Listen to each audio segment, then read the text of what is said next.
हमरा प्यार के ककहरा, एही में मेहर के सुख मिली तहरा।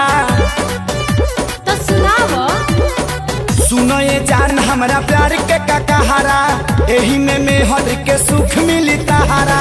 से कमाए से खियाए से गोड़व दबाई बहो, घर से घरवे में घुसल रह, छोड़ा के न बाहर रह जाई बहो।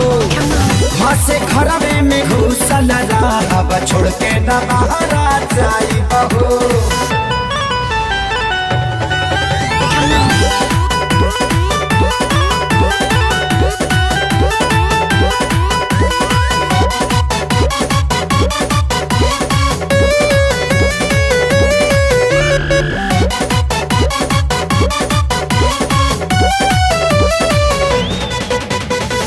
जो से चल हम बूझा तानी, छो से छल कर जाइबा हो।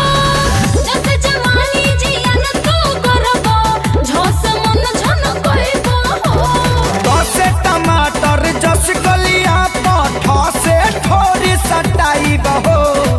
ढसे डरक दर्द ये डार्लिंग, ढसे धाक भगाई बहो। हंसे घरवे में घुसल रह, छोड़ के न बाहर जाई बहो।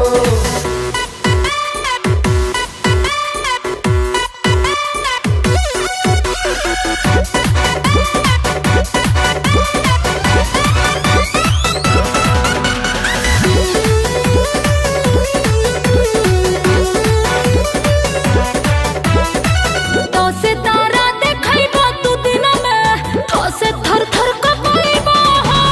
तो से दुआरी अगरले रहबो, तो से धड़कन बढ़ैबो हो। बस से प्यारी से सजियाऊ पर फांसे फान के आई बहो। बस से बहिया में भसे भर के करे जा तो हके सुताई बहो। घर से घरवे में घुसल रह, छोड़ के न बाहर जाई बहो।